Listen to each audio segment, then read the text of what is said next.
ទម្លាប់7យ៉ាងដែលនាំឲ្យជីវិតរបស់យុវវ័យ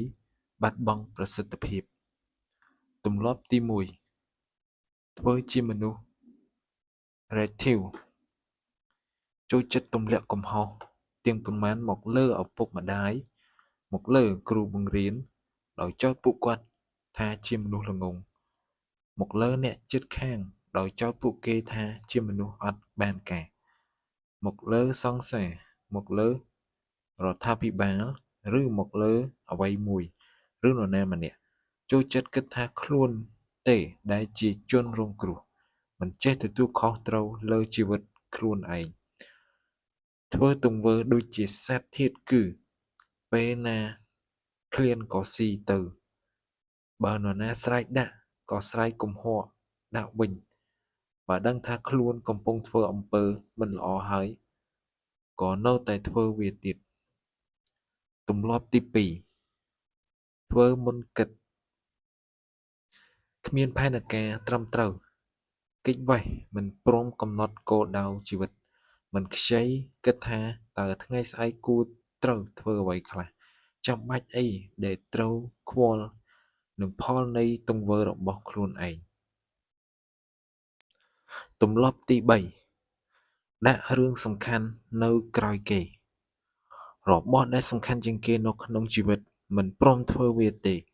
រហូតទាល់តែអស់ពេលវេលារលីង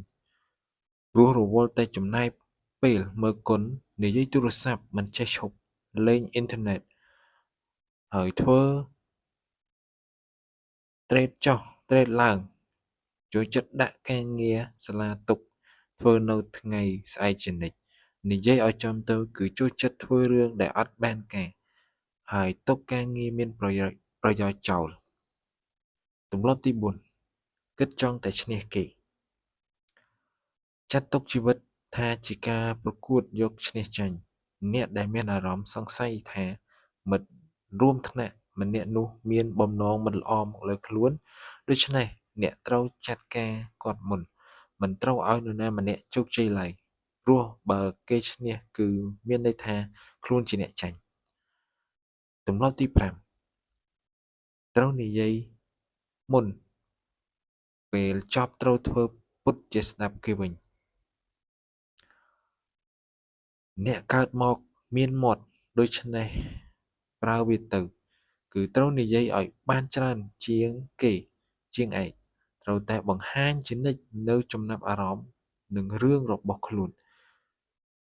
នៅពេលដឹងថាពួកគេបានយល់ទស្សនៈរបស់ខ្លួនហើយពេលនោះ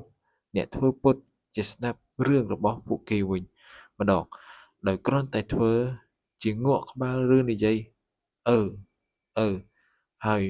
បើពួកគេត្រូវការមតិអ្នកបញ្ចេញមតិរបស់ខ្លួនភ្លាម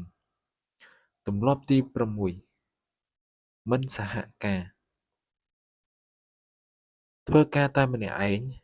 ហើយមើលអ្នកដទៃថាសុទ្ធតែជាមនុស្សចម្លែកព្រោះពួកគេមិនដូចខ្លួនដូច្នេះតើមានប្រយោជន៍អ្វីដើម្បីព្យាយាមធ្វើ